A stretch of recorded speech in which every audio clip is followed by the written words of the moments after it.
Hello my dear students, welcome back to Organizational Behavior. ഇന്ന് നമ്മൾ 45ാമത്തെ സെഷനിലാണ് വന്നിരിക്കുന്നത്. ഇന്ന് മൊഡ്യൂൾ 8 ഓർഗനൈസേഷൻ ഡെവലപ്മെൻറ്റ് കണ്ടിന്യൂ ചെയ്യുകയാണ്. കഴിഞ്ഞ ദിവസം നമ്മൾ ഓർഗനൈസേഷൻ ഡെവലപ്മെൻറ്റ് അതായത് ODയുടെ ടെക്നിക്സ് നമ്മൾ സ്റ്റാർട്ട് ചെയ്തിരുന്നു. ആദ്യത്തെ ടെക്നിക്കായിട്ടുള്ള സെൻസിറ്റിവിറ്റി ട്രെയിനിങ് അല്ലെങ്കിൽ ടി ഗ്രൂപ്പ് ട്രെയിനിങ് നമ്മൾ കണ്ടിരുന്നു. ഇന്ന് നമ്മൾ രണ്ടാമത്തെ ഒരു technique that is managerial grid അതാണ് കാണുന്നത്. ഗ്രിഡ് എന്ന് പറയുമ്പോൾ റോസ് കോളത്തിൻ്റെ ഒരു റെപ്രസെൻറ്റേഷനാണ്. 81 സ്ക്വയേഴ്സ് ഉണ്ടാവും. ദറ്റ് മീൻസ് 9 റോസും 9 കോളംസ് ഉള്ള ഒരു ഗ്രിഡാണ്. ഇതിൽ നമ്മളുടെ ബിഹേവിയർ സ്റ്റൈൽസ് പ്ലോട്ട് ചെയ്തേക്കാണ്. Okay, Robert R Blake, Jane Mouton എന്ന് പറഞ്ഞ 2 ഓതേഴ്സാണ് ഈ ഗ്രിഡ് ഡിസൈൻ ചെയ്തിട്ടുള്ളത്. ഇതിൽ നമുക്ക് പ്രധാനമായിട്ട് നമ്മുടെ ലീഡർഷിപ്പ് സ്റ്റൈല് 5 തരത്തിലുള്ള leadership style concern for people and concern for production വെച്ചിട്ട് ഫോം ചെയ്തിട്ടുണ്ട്. അതിൽ ഒപ്റ്റിമം ലീഡർഷിപ്പ് മോഡൽ എന്ന് പറയുന്നത് നമ്മളുടെ ഈ തിയറി എക്സ് ആൻഡ് തിയറി വൈനെ ബേസ് ചെയ്തിട്ടുള്ളതാണ്. അതിൽ തിയറി വൈനെ ബേസ് ചെയ്തിട്ടുള്ളതാണ്. നമുക്കറിയാം തിയറി വൈ എന്ന് പറയുമ്പം എന്താണ്, പോസിറ്റീവ് അസംഷൻസ് ആണെന്ന് പറഞ്ഞിട്ട് അല്ലേ. സോ ഈ ഒരു ഗ്രിഡ് ട്രെയിനിങ് വളരെ കോംപ്രിഹെൻസീവ് ആയിട്ടുള്ള ഒരു സിസ്റ്റമാറ്റിക് ഓർഗനൈസേഷൻ ഡെവലപ്മെൻറ്റ് പ്രോഗ്രാമാണ്. ഇത് ലക്ഷ്യമിടുന്നത് ഓരോ എംപ്ലോയീസിനെയും ഗ്രൂപ്പ് ഓഫ് എംപ്ലോയീസിനെയും മൊത്തത്തിൽ ഓർഗനൈസേഷനും ഒക്കെയാണ്. ഓക്കെ, ഇതിൽ ഒരുപാട് ഇൻസ്ട്രുമെൻറ്റ്സ് യൂസ് ചെയ്യുന്നുണ്ട്. ഇത് നമ്മളുടെ ഓരോ ഇൻഡിവിജ്വൽ ആയിട്ടുള്ള എംപ്ലോയീസിന്, ഗ്രൂപ്പ് ഓഫ് എംപ്ലോയീസിന് അവരുടെ സ്ട്രെങ്ത് വീക്ക്നെസ് ഒക്കെ അസസ് ചെയ്യാനായിട്ട് വളരെയധികം ഹെൽപ്പ് ചെയ്യുന്നതാണ്.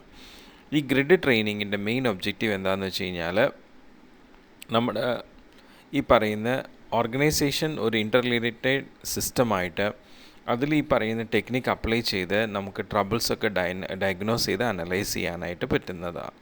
അതിന് വേണ്ടിയിട്ട് ഈ ഒരു ടെക്നിക്ക് യൂസ് ചെയ്യുന്നുണ്ട്. പിന്നെ നമ്മുടെ ഈ ലീഡർഷിപ്പിൻ്റെ സ്റ്റൈൽ ഇവാലുവേറ്റ് ചെയ്യാം. അതുപോലെ ഈ ടെക്നിക്ക് ഉപയോഗിച്ച് എല്ലാവരും പാർട്ടിസിപ്പേറ്റ് ചെയ്ത് നമ്മൾ ഉദ്ദേശിക്കുന്ന റിസൾട്ട്സ് അച്ചീവ് ചെയ്യുക. ഓക്കെ, ഇതാണ് ഞാൻ പറഞ്ഞ മാനേജറിയൽ ഗ്രിഡ്. 1 to 9.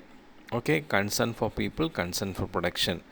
ഓക്കെ, അപ്പോൾ അതിൽ നമുക്ക് ഈ പറയുന്ന എക്സ് ആക്സിസിൽ കൺസേൺ ഫോർ പ്രൊഡക്ഷൻ, വൈ ആക്സിസിൽ concern for people 1 to 9 points വെച്ച് അങ്ങനെ 81 ഗ്രിഡാണ് വരുന്നത്.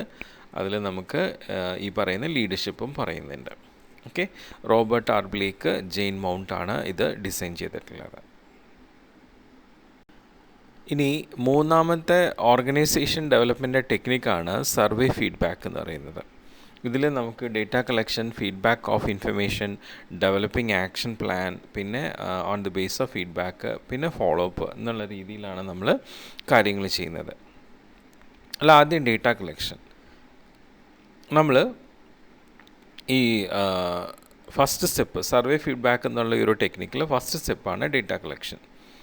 അതിൽ എക്സ്പേർട്സ് എന്ത് ചെയ്യുന്നുണ്ട്, വളരെ ഇഫക്റ്റീവായിട്ട് നമുക്ക് പല ഓപ്പറേഷൻസ്, ഫങ്ഷണൽ ഓപ്പറേഷൻസും ഉണ്ട് ഓർഗനൈസേഷനിൽ. അതിൽ റിലേറ്റഡ് ആയിട്ടുള്ള ഫങ്ഷൻസിൻ്റെ ക്വസ്റ്റനെയർ അവർ എക്സ്പേർട്സ് ഇൻവോൾവ് ചെയ്ത് പ്രിപ്പയർ ചെയ്യും.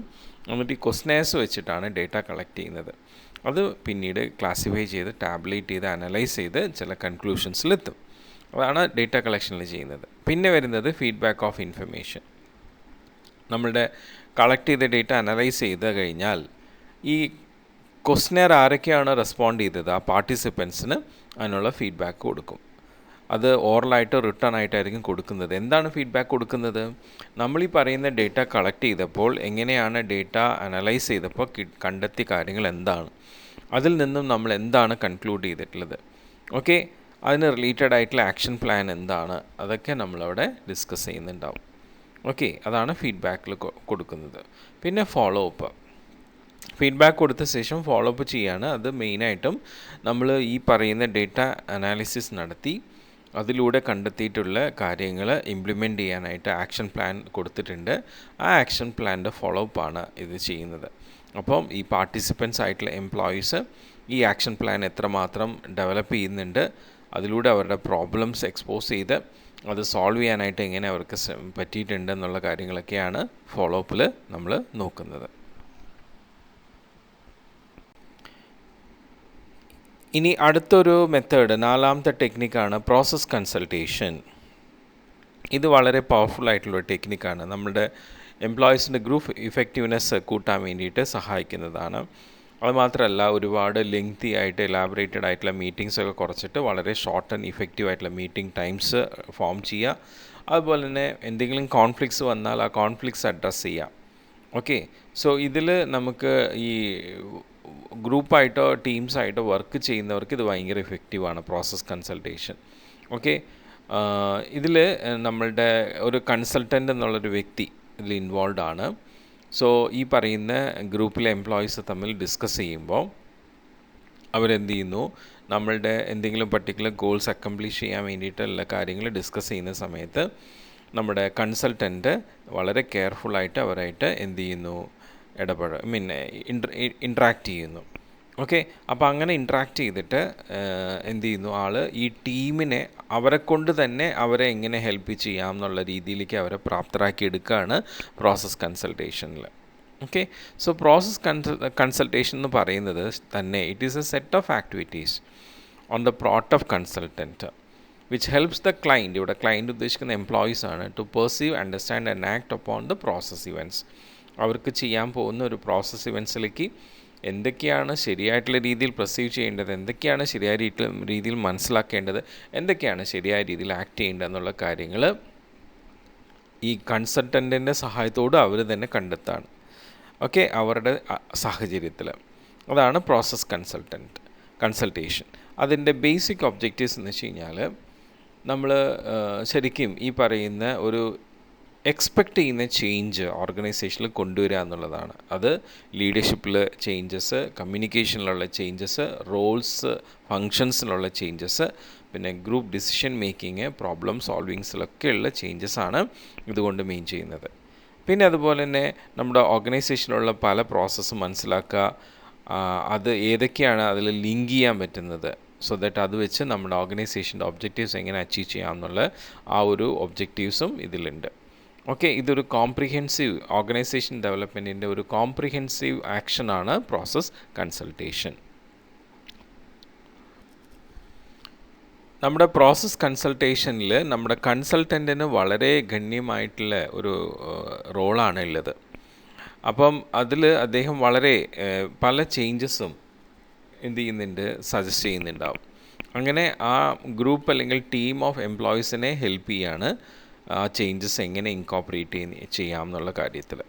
അപ്പം 6 സ്റ്റെപ്പാണ് പ്രോസസ് കൺസൾട്ടേഷനിൽ വരുന്നത്. ആദ്യം ഈ പറയുന്ന ക്ലൈൻ്റ് ആയിട്ടുള്ള എംപ്ലോയീസ് ആയിട്ടുള്ള കോൺടാക്റ്റ്, പിന്നെ അത് കഴിഞ്ഞിട്ട് ഈ പറയുന്ന ക്ലൈൻറ്റും കൺസൾട്ടൻറ്റും തമ്മിലുള്ള റിലേഷൻസ്, അവരെന്താണ് എക്സ്പെക്റ്റ് ചെയ്യുന്നത്, ക്ലൈൻറ്റ് അതായത് നമ്മുടെ എംപ്ലോയീസ് എന്താണ് എക്സ്പെക്റ്റ് ചെയ്യുന്നത്, കൺസൾട്ടൻ്റ് എന്താണ് എക്സ്പെക്റ്റ് ചെയ്യുന്നത്, കൺസൾട്ടൻ്റ് ആയതുകൊണ്ട് ആളുടെ ഫീസ് എങ്ങനെയാണ്, കാര്യങ്ങളൊക്കെ ഡിസ്കസ് ചെയ്യുക.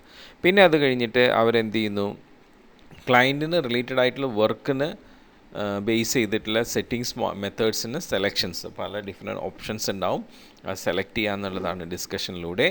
പിന്നെ ഡേറ്റ കളക്ട് ചെയ്യുക, അത് പ്രോപ്പറായിട്ട് ഡയഗ്നോസ്റ്റിക് സ്റ്റഡിക്ക് വിധേയമാക്കുക. പിന്നെ ആവശ്യമായിട്ടുള്ള സ്യൂട്ടബിൾ ഇൻ്റർവെൻഷൻസ് തമ്മിൽ എന്ത് ചെയ്യുക, ഇടപഴകുന്ന ആവശ്യമായിട്ട് വരുന്ന സമയത്ത് ഇടപഴകുന്ന ഒരു സാഹചര്യം ഉണ്ടാവുക. അത് കഴിയുമ്പോൾ ക്ലൈൻ്റ് ആയിട്ടുള്ള എംപ്ലോയീസും കൺസൾട്ടൻറ്റും തമ്മിലുള്ള റിലേഷൻ, ഫോർമൽ റിലേഷന് ടെർമിനേഷനാണ്. ആ ടാസ്ക് കഴിഞ്ഞ് കഴിയുമ്പോൾ ആ ടെർമിനേഷൻ ഉണ്ടാവും. പിന്നെ 5ാമത്തെ ഒരു ടെക്നിക്കാണ് തേർഡ് പാർട്ടി പീസ് കീപ്പിംഗ്. ഇത് നമ്മളുടെ ഇൻ്റർപേഴ്സണൽ ഗ്രൂപ്പ് കോൺഫ്ലിക്ട്സുകളൊക്കെ സോൾവ് ചെയ്യാൻ വേണ്ടിയിട്ടുള്ള ഒരു ടെക്നിക്കാണ് third party peace making. Okay, so ഈ പാർട്ടീസ്, അതായത് ഏതൊക്കെ പാർട്ടീസാണ് കോൺഫ്ലിക്ട്സിൽ വന്നിട്ടുള്ളത്, അവരിൽ നിന്നും ഫാക്റ്റുകൾ കളക്ട് ചെയ്ത് അതിൻ്റെ ബേസിൽ സൊല്യൂഷൻസ് സജസ്റ്റ് ചെയ്യുന്ന ഒരു third party. Okay, so Richard Walton എന്ന് പറഞ്ഞിട്ടുള്ള ഒരു ഓഥറാണ് ഈ ഒരു തേർഡ് പാർട്ടി പീസ് കീപ്പിംഗ് എന്നുള്ള കൺസെപ്റ്റ് ടെക്നിക്ക് ഡെവലപ്പ് ചെയ്തിട്ടുള്ളത്. ഈ തേർഡ് പാർട്ടി പീസ് കീപ്പിങ്ങിൽ നമ്മൾ തേർഡ് പാർട്ടി ആയിട്ടുള്ളൊരു വ്യക്തി ശരിക്കും ഒരു കൺസൾട്ടൻറ്റിനെ പോലെ ആക്ട് ചെയ്യുന്നതാണ്. ഇവിടെ നമ്മൾ എന്ത് കോൺഫ്ലിക്റ്റ് റിലേറ്റഡ് ആയിട്ടുള്ള കാര്യങ്ങളും ഡയഗ്നോസ് ചെയ്ത് അതിനെ റിസോൾവ് ചെയ്യുന്നു. അത് ഏത് ആൾക്കാർ തമ്മിലാണെങ്കിലും, സപ്പോസ് ഇപ്പം രണ്ട് ഡിഫറെൻറ്റ് ഡിപ്പാർട്ട്മെൻറ്റ്സിൻ്റെ മാനേജേഴ്സ് തമ്മിൽ കോൺഫ്ലിക്റ്റ് വന്നാലും, ഒരേ ഡിപ്പാർട്ട്മെൻറ്റിലുള്ള 2 മെമ്പേഴ്സ് തമ്മിൽ കോൺഫ്ലിക്റ്റ് വന്നാലും, ഈ ഒരു തേർഡ് പാർട്ടി, നമ്മുടെ മാനേജ്മെൻറ്റ് കൺസൾട്ട് ആയിട്ടുള്ള തേർഡ് പാർട്ടി ഇടപഴകി അവരെ ഇൻവോൾവ് ചെയ്ത് എന്ത് ചെയ്യുന്നു, ആ കോൺഫ്ലിക്റ്റിംഗ് പാർട്ടീസിനെ ഒരു കോൺഫറൻസ് ടേബിളിലേക്ക് ഒരുമിച്ച് കൊണ്ടുവന്ന് അവരെ ചാനലൈസ് ചെയ്ത് അവരിൽ നിന്നും ഫ്രൂട്ട്ഫുൾ ആയിട്ടുള്ള ഒരു കൺക്ലൂഷനിലേക്ക് എത്തിക്കാനാണ് നമ്മുടെ കൺസൾട്ടൻ്റ് ആയിട്ടുള്ള തേർഡ് പാർട്ടി ശ്രമിക്കുക. ഓക്കെ, അപ്പോൾ അതാണ് തേർഡ് പാർട്ടി പീസ് മേക്കിംഗ്.